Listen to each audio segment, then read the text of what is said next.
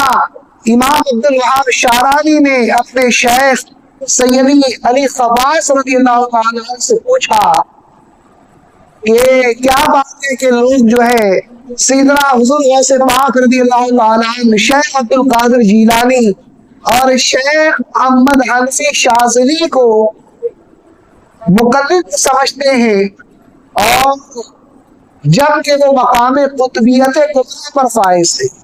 تو اس کے جواب میں فرماتے ہیں کہ یہ دونوں حضرات ابتدا میں جو ہے اپنے اپنے اماموں کی تقلید کیا کرتے تھے، جب یہ مقام قطبیت کبریٰ پر فائز ہوئے تو یہ خود منصب اجتہاد ان کو حاصل ہوا، اور یہ خود جو ہے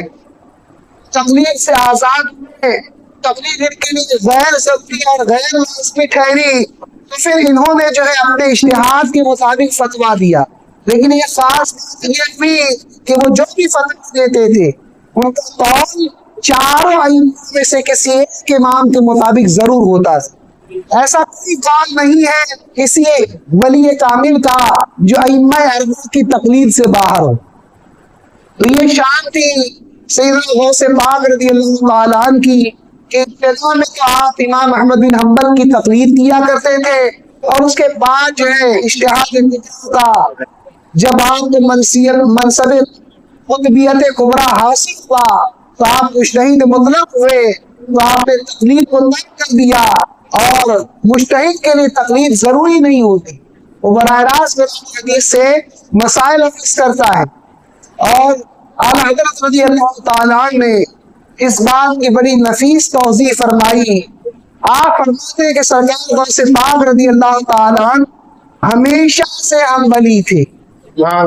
ہمیشہ سے فقہ حنبلی کی آپ نے پیروی کی، لیکن جب مقام اجتہاد، مقام غوثیت کبریٰ پر فائز ہوئے تو آپ نے مذہب حنبلی کے دیکھ کر مذہب حنبلی کے مطابق فتویٰ دیا۔ آپ اجتہاد مطلق فائز ہو چکے تھے، ائمہ اربعہ کو جو مقام دیا گیا اس مقام سے فائز تھے، لیکن اس کے باوجود آپ نے مذہب حنبلی کمزور دیکھ کر مذہب حنبلی کی تعریف کے لیے آپ نے مذہب حنبلی کے مطابق فتویٰ دیا۔ اس لیے مذہب حنبلی جو ہے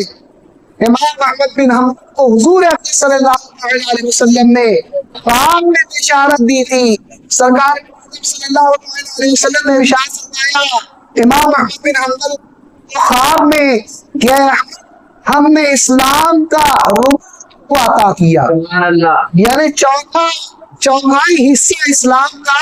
ہم نے عطا کیا۔ مطلب یہ ہوا کہ اسلام کے ماننے والے جو ہے تمہارے مذہب کی پیروی کریں گے، تمہارے قول پر عمل کریں گے، تمہاری تقلید کریں گے۔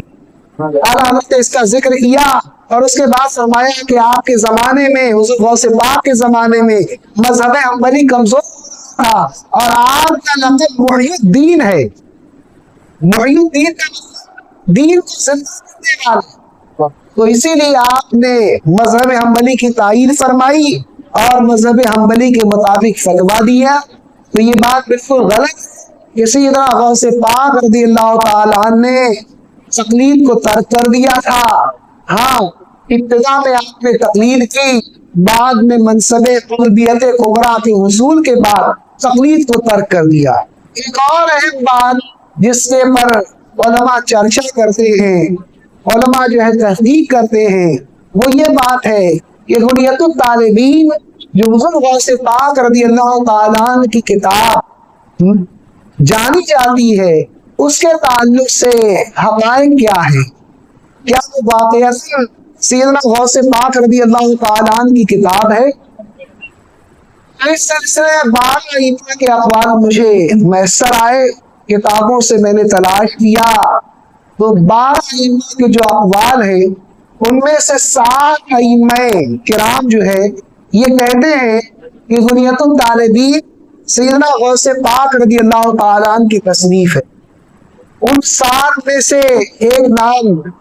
ملا علی قاری رحمۃ اللہ تعالیٰ علیہ کا ہے، اسی طرح سے شاہ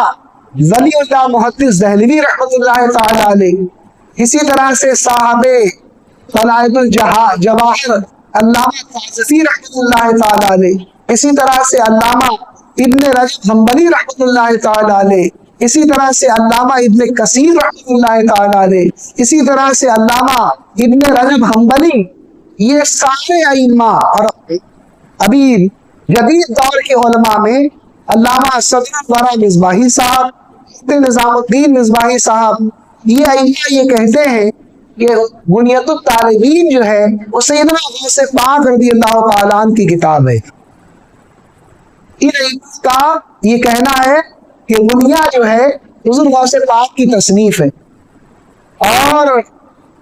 غوث پاک رضی اللہ تعالیٰ عنہ کی اس تصنیف کے حوالے سے اعلیٰ حضرت کا موقف یہ ہے کہ اعلیٰ حضرت رضی اللہ تعالیٰ عنہ نے فضائل رضیہ میں یہ لکھا کہ غنیت الطالبین جو ہے یہ حضور غوث پاک رضی اللہ تعالیٰ عنہ کی کتاب ہے، اس بات میں شبہ ہے۔ اور شیخ عبدالحق محدث دہلوی رحمۃ اللہ تعالیٰ علیہ غنیت الطالبین کے تعلق سے فرماتے ہیں کہ غنیت الطالبین سرے سے جو ہے حضور غوث پاک رضی اللہ تعالیٰ عنہ کی کتاب نہیں۔ اور علامہ صدر الورا مصباحی جو بہت بڑے محقق ہیں ہماری جماعت کے، اور علامۃ الاشرفیہ میں استاذ کی حیثیت سے تدریس کا فریضہ انجام دیتے ہیں، علم حدیث پڑھاتے ہیں، بڑی گہری نظر ہے، وہ فرماتے ہیں اپنے مضمون میں کہ جمہور علماء کا یہ قول ہے کہ غنیت الطالبین حضور غوث پاک رضی اللہ تعالیٰ عنہ کی کتاب ہے۔ جو اس بات کو تسلیم کرتے ہیں کہ غنیت الطالبین حضور غوث پاک رضی اللہ تعالیٰ عنہ کی کتاب ہے، یہ تسلیم کرنے کے بعد بھی بعض ائمہ ایسے ہیں جو یہ کہتے ہیں کہ یہ تسلیم کرنے کے باوجود بھی یہ بات یقینی طور پر معلوم ہے، یہ بات ضرور ہے کہ غنیت الطالبین میں کچھ الحاقات بھی ہیں، بعض مقامات میں مذہبی نے اپنی طرف سے عبارتیں اس کے اندر ملا دی۔ ان میں ایک نام جو اس بات کے قائل ہے کہ غنیت الطالبین کے بعض مقامات اور دشمنان اسلام نے جو ہے اپنی طرف سے عبارتیں شامل کر دی ہیں، اپنی طرح سے کچھ سینٹنس لکھ دیے ہیں، حضور سے پاک کی وہ عبارت نہیں ہے۔ اس بات کے قائلین میں جو بڑا نام ہے وہ حضرت علامہ ابن حجر مکی رحمۃ اللہ تعالیٰ علیہ کا ہے۔ فتاوی حدیثیہ میں آپ نے اس کا ذکر فرمایا کہ حضور غوث پاک رضی اللہ تعالیٰ عنہ کی کتاب غنیت الطالبین کے بعض مقامات پر الحاق کیا گیا ہے، یعنی ان کی عبارت جو ہے دوسرے لوگوں نے حضور غوث پاک کے نام سے اس کے اندر شامل کر دی ہے، اور وہ عبارت اور وہ اقتباس حضور غوث پاک رضی اللہ تعالیٰ عنہ کا نہیں ہے۔ دوسرا نام صاحب نبراس شرائع عقائد، علامہ تفتازانی کی بہت مشہور و معروف کتاب ہے، اس کتاب کی شرح لکھی ہے حضرت علامہ عبدالعزیز فرحانی رحمۃ اللہ تعالیٰ علیہ۔ انہوں نے بھی اس بات کا ذکر کیا کہ اس کتاب کے اندر الحاق ہوا ہے۔ اسی طرح سے علامہ عبدالحکیم سیالکوٹی رحمۃ اللہ تعالیٰ علیہ، انہوں نے بھی حضور غوث پاک رضی اللہ تعالیٰ عنہ کی کتاب غنیت الطالبین کا ترجمہ فارسی زبان میں کیا۔ ان کے زمانے میں ایک بزرگ تھے جو سلسلہ قادریہ سے تعلق رکھتے تھے اور بڑے ولی کامل تھے، ان کی فرمائش ہوئی علامہ عبدالحکیم سیالکوٹی نے جو ہے غنیۃ الطالبین کا فارسی زبان میں ترجمہ کیا، اور ان کے صاحبزادے عبداللہ اللبید انہوں نے اس کتاب کے خطبے میں لکھا کہ میرے والد ماجد روحانی طور سیدنا غوث پاک رضی اللہ تعالیٰ عنہ کی اجازت حاصل کی۔ جب آپ کو اجازت ملی حضور غوث پاک رضی اللہ تعالیٰ عنہ کی طرف سے، سب نے غنیۃ الطالبین کا ترجمہ فارسی زبان میں کیا۔ تو یہ ترجمہ جو فارسی زبان میں علامہ عبدالحکیم سیالکوٹی نے کیا، یہ حضور غوث پاک رضی اللہ تعالیٰ عنہ کی اجازت سے کیا۔ وہ بھی اس بات کا ذکر کرتے ہیں کہ غنیۃ الطالبین کے بعض مقامات، مثلا حنفیہ کے تعلق سے ایک عبارت ہے، حنفیوں کے تعلق سے، اس کے تعلق سے فرماتے ہیں کہ یہ عبارت الحاقی ہے، یعنی حضور غوث پاک رضی اللہ تعالیٰ عنہ کی نہیں ہے، بلکہ دشمنان اسلام نے حضور غوث پاک رضی اللہ تعالیٰ عنہ کی طرف سے حضور غوث پاک رضی اللہ تعالیٰ عنہ کے نام سے جو ہے جھوٹ آپ کے نام پر اور اپنی طرف سے شامل کر دی، وہ عبارت غنیہ کے اندر۔ تو علامہ عبدالحکیم سیالکوٹی رحمۃ اللہ تعالیٰ علیہ یہ بھی بہت بڑے محقق تھے۔ اب کسی قول کا جو قائل ہوتا ہے اس کا وزن کتنا ہے، جب تک آپ اس کی شخصیت سے واقف نہیں ہوگے اس کے قول کے وزن کی اہمیت نہیں ہوگی، معلوم نہیں ہوگی کہ قائل جو کہا ہے کتنا وزندار ہے، اس کے بعد کتنی ہے۔ جب تک اس کی شخصیت کے بارے میں آپ نہیں جانیں گے تو اس کے قول کی پختگی اور اس کے قول کی قوت اور اس کے قول کی اہمیت کا اندازہ ہم کو نہیں ہو پائے گا۔ صرف نام سنتے تھے علامہ عبدالحکیم سیالکوٹی رحمۃ اللہ تعالی علیہ کا،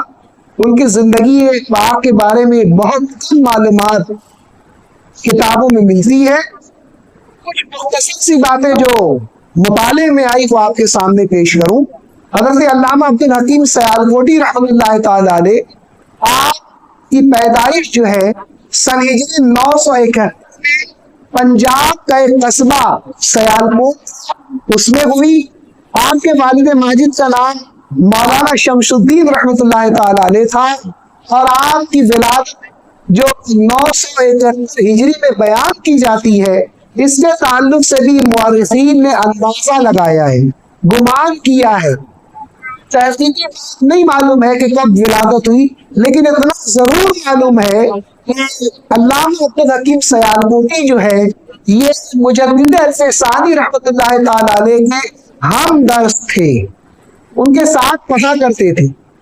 تو مجدد الف ثانی رحمۃ اللہ تعالی علیہ علامہ عبدالحکیم سیالکوٹی اور ملا سعد اللہ خان جو بعد میں شاہجہاں کے وزیر اعظم ہوئے، یہ تینوں دوست ہیں، اور ایک ہی ساتھ مولانا کمال الدین کشمیری رحمۃ اللہ تعالی علیہ کے پاس علم حاصل کیا کرتے تھے، اور ملا سعد اللہ خان جو ہے بعد میں شاہجہاں کے وزیر بھی بنے۔ حضرت علامہ عبدالحکیم سیالکوٹی اگرچہ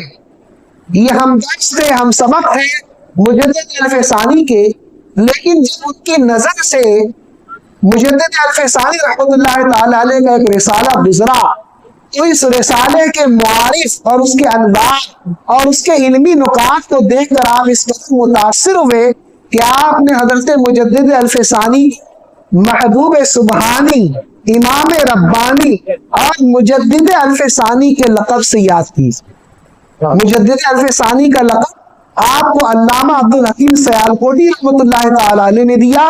اور آپ کا یہ لقب اتنا زیادہ مقبول ہوا کہ مجدد الف ثانی کے دیگر القاب لوگ بھول گئے، لیکن مجدد الف ثانی یہ لقب جو ہے علامہ عبدالحکیم سیالکوٹی کا دیا ہوا لوگوں کو یاد رہ گیا۔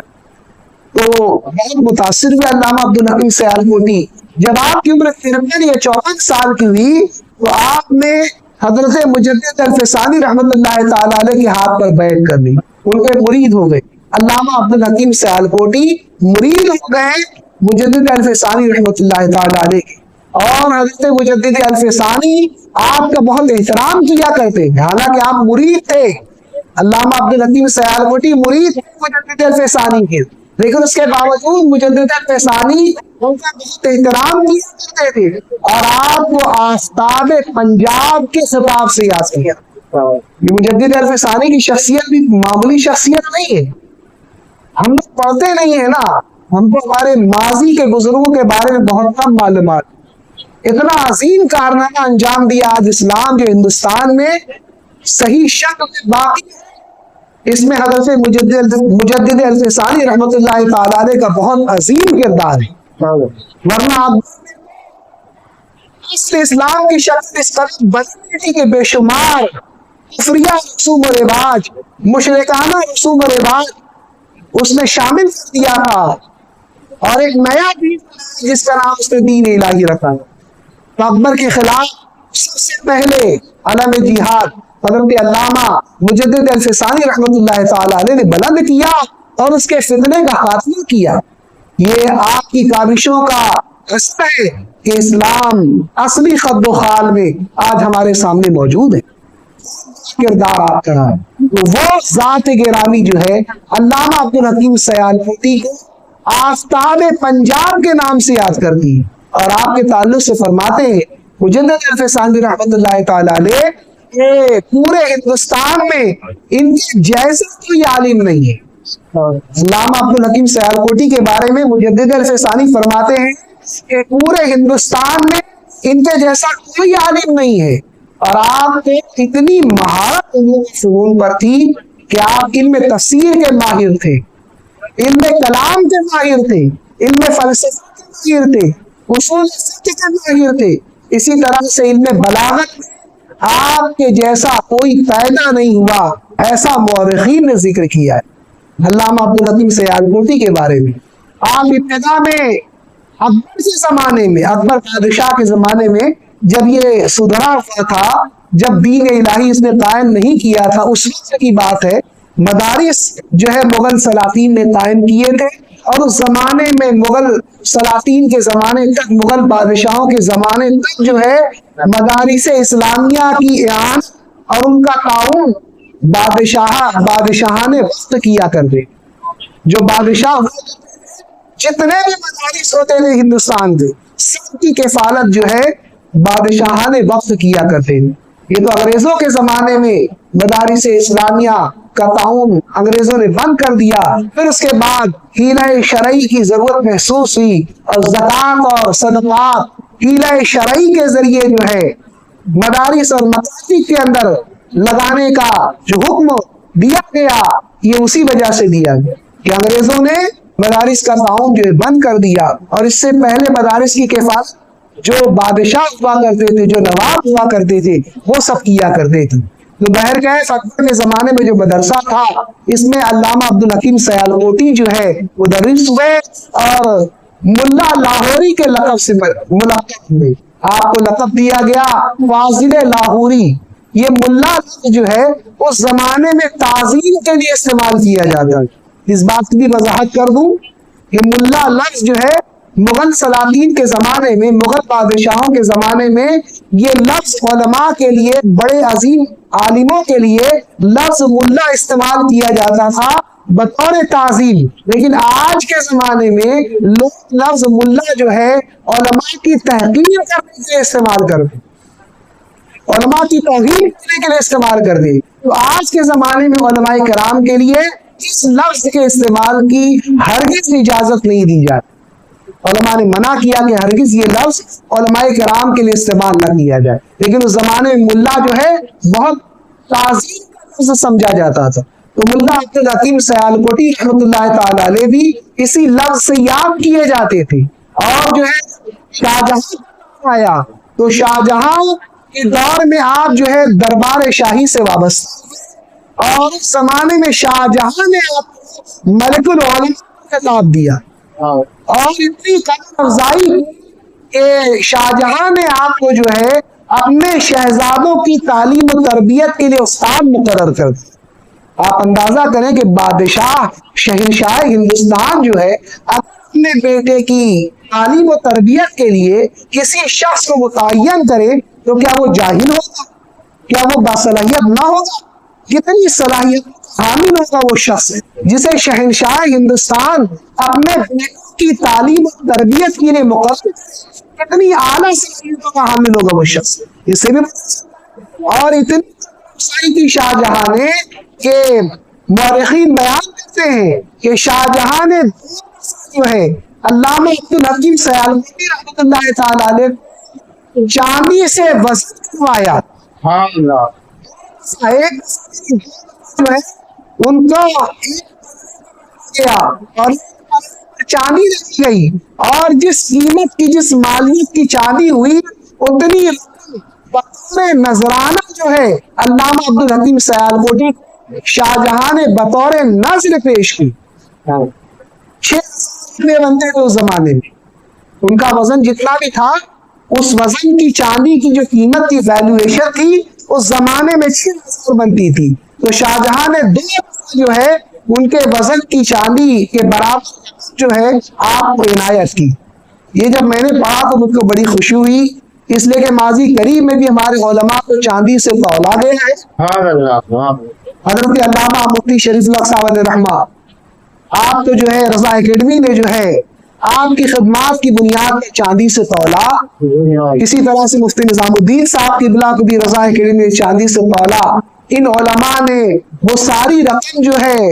اشرفیہ میں بطور تعاون عطا کر دی، اپنے ذاتی استعمال کے لیے نہیں رکھا، وہ رقم جو ملی اس چاندی کو فروخت کرنے کے بعد وہ ساری رقم انہوں نے الجامعۃ الاشرفیہ میں بطور تعاون شامل کر دیا۔ ایسے لوگ تھے، تو علماء کی قدر کرنے کا یہ جو سلسلہ ہے جو آج ہو رہا ہے، اس کی مثال ہم کو ماضی میں بھی ملتی ہے۔ دور شاہ جہاں میں عبدالحکیم سیالکوٹی رحمۃ اللہ تعالی علیہ کو شاہ جہاں نے 2 دفعہ چاندی سے تلوا کر جو ہے آپ کے وزن کے برابر جو ہے چاندی کی جو ویلیویشن ہوئی وہ نثر کے طور پر آپ کی خدمت پہ پیش کی۔ اسی طرح سے جب شاہ جہاں بادشاہ تو اس زمانے میں سفارت کے لیے سفیر جو ہوتے تھے، ایمبیسیڈر جن کو کہا جاتا ہے، جو ایمبیسیڈر ہوا کرتے تھے وہ جو ہے دوسرے ممالک میں جاتے تھے، تو جب ایران کے بادشاہ تھا شاہ جہاں کے زمانے میں، اس کا نام صفی اللہ تھا، جب اس کا انتقال ہوا اس کا بیٹا شاہ عباس جو ہے وہ ایران کے تخت پر بیٹھا، تو شاہ جہاں نے ایک وفد ایک ڈیلیگیشن جو ہے ایران بھیجا علماء کا، اور اس ڈیلیگیشن میں اس وفد کا مقصد یہ تھا کہ وہ وہاں جا کر جو ہے شاہ صفی کی تعزیت کریں، اس کے انتقال کی تعزیت کریں، اور شاہ عباس جو ایران کے متمکن ہوا تھا اس کی خدمت میں ہدیہ تہنیت پیش کرے، اس کو مبارکباد دے۔ اس مقصد کے تحت یہ وفد گیا تھا ایران۔ اس وفد کی جب ایران روانگی ہوئی، جب وہ ایران کے بادشاہ شاہ عباس دوم کے دربار میں پہنچے، علمی مجلس منعقد کی گئی۔ ان ساری باتوں سے ہم کو زمانے کا ماحول بھی سمجھ میں آتا ہے، یہ صرف کہانی قصے کی باتیں نہیں ہیں۔ آپ دیکھیے کہ بادشاہان زمانہ علمی مسائل کتنا تھا۔ آج کے لوگ جو ہے عام علم کے طرف نہیں دیتے، جن کو بہت مصروفیت ہوتی ہے، جو اپنے کام کاج کے بعد بھی علم حاصل کر سکتے ہیں، حاصل نہیں کرتے، لیکن جو حکومت تھے وہ بڑی اہم ذمہ داری فائز ہوتے تھے، بہت مصروف ہوتے تھے، لیکن اس کے باوجود ان کے دلوں میں علم دینیا کا ایسا عظیم جذبہ تھا۔ مورخین لکھتے ہیں کہ اس وقت میں علمی مذاکرے کے دوران بادشاہ ایران تھا، اس کا وزیر تھا اعتماد الدولہ، اس نے علمی سوال کیا اس وقت کے علماء سے، اس نے ایک علمی سوال اس وقت کے جو علماء تھے ان سے کیا کہ امام غزالی نے اپنی کتابوں کے اندر اعدام عالم، علم باری تعالی، اور اسی طرح سے ایک تیسرے مسئلے کا ذکر کیا، ان معاملے میں جو ہے امام غزالی نے جو ہے فلاسفہ کی تکفیر کی ہے، فلسفیوں کو کافر قرار دیا ہے۔ پہلا مسئلہ اعدام عالم، عالم قدیم ہے یعنی ہمیشہ سے ہے، یہ فلسفیوں کا عقیدہ ہے، ایسا عقیدہ رکھنا کفر ہے۔ اللہ تبارک و تعالیٰ کی ذات کے علاوہ کوئی چیز قدیم نہیں، تو قدیم ندامت عالم کا یہ نظریہ فلسفیوں کا ہے، جو فلسفہ کرتے تھے ان کا یہ عقیدہ ہے کہ عالم ہمیشہ سے ہے، تو اسے قدم عالم سے تعبیر کیا جاتا ہے۔ تو ان کا یہ عقیدہ تھا۔ دوسرا عقیدہ علم باری تعالیٰ کے تعلق سے تھا کہ اللہ تعالیٰ کا علم جو ہے وہ محدود ہے، اس طرح کا ان کا عقیدہ تھا معاذ اللہ۔ اسی طرح سے تیسرا عقیدہ تھا وہ مرنے کے بعد دوبارہ اٹھنا اور دوبارہ اٹھنے کے بعد لوگوں کا حشر ہونا، اس کے بھی وہ منکر تھے، اس کا بھی انکار کیا کرتے تھے۔ تینوں عقیدوں کے حاملین جتنے فلاسفہ تھے، امام غزالی نے سب کی تکفیر کی، سب کو کافر قرار دیا۔ تو اعتماد الدولہ نے اس وقت سوال کیا اس وقت کے علماء سے کہ امام غزالی نے تکفیر کی کافر قرار دیا، لیکن بعض علماء ان معاملات میں، ان تینوں مسئلے میں ان کی تعویل کرتے ہیں، یعنی ان کے کافر قرار نہیں دیتے، ان کی بات پھیلتے ہیں، ان کی بات ایسی تعویل کرتے ہیں، ایسا مفہوم کرتے ہیں جس کی وجہ سے کفر نہیں ہوتا۔ تو آپ لوگوں کو کیا اس تعلق سے موقف ہے؟ علماء عرب، علماء بر صغیر، پاکستان اور ہندوستان اس وقت ایک زمانے میں ایک ہی تھا، تو اس وزیر نے سوال کیا، وزیر اعظم نے، کہ اس کے تعلق سے علماء ہند کیا موقف ہے، تو اس کا جواب نہیں دے سکے۔ جب یہ خبر شاہ جہاں تک پہنچی کہ ہمارا وقت جو ڈیلیگیشن گیا تھا اور اس وقت کے جو علماء انہوں نے شاہ ایران کے وزیر اعظم کا جو سوال تھا اس کا مدلل جواب نہیں دیا، تو وزیر اعظم سے اس نے رابطہ قائم کیا۔ وزیر اعظم سعد اللہ خان اس نے جو ہے علامہ عبدالحکیم سیالکوٹی کو حکم دیا کہ آپ جو اسی وقت فوراً جو ہے تینوں مسئلوں کا جواب لکھیں اور دربار دلی بھیجیں تاکہ یہ رسالہ جو ایران بھیجا جا سکے۔ علامہ عبدالحکیم سیالکوٹی نے اس مسئلوں پر ایک نہایت ہی زبردست کتاب لکھی جس کا نام رسالۃ الخاقانیہ تھا۔ اس رسالے میں آپ نے تینوں مسئلوں میں امام غزالی کی تائید کی اور فلسفہ کو کافر قرار دیا اور ان کا زبردست رد کیا۔ اس طرح سے علامہ عبدالحکیم سیالکوٹی نے جو ہے دربار ایران کے اندر بھی جو ہے اپنی علمی ہیبت سے ایک اونچا مقام حاصل کر لیا۔ تو یہ علامہ عبدالحکیم سیالکوٹی، ان کا موقف یہ ہے کہ بنیۃ الطالبین جو حضور غوث پاک رضی اللہ تعالیٰ عنہ کی کتاب قرار دی جاتی ہے، اس کے بعض مقامات پر الحاقات ہے۔ الحاقات کا مطلب وہ عبارت حضور غوث پاک کی نہیں ہے، لوگوں نے دشمنان اسلام میں حضور غوث پاک کے نام سے وہ عبارتیں ان کی کتاب میں شامل کر دی ہیں۔ وہ بعض مقامات ہیں، ان مقامات کے تعلق سے آپ کو علماء سے رجوع کرنا چاہیے کہ وہ کون سے مقامات ہیں جہاں پر الحاقات ہوئے۔ اللہ تعالیٰ سیدنا غوث پاک رضی اللہ تعالیٰ عنہ کے فیض و برکات سے ہم سب کو مالا مال۔ آپ معمار ملت چینل کو سبسکرائب کریں، لائک کریں اور اپنے مفید مشوروں سے، کمنٹ سے، مثبت کمنٹ سے ہمیں نوازیں۔ آپ سے گزارش ہے کہ اس چینل کو زیادہ سے زیادہ سبسکرائب کریں تاکہ ہم ہمارے پیغام کو دنیا کے کونے کونے تک پہنچا سکیں۔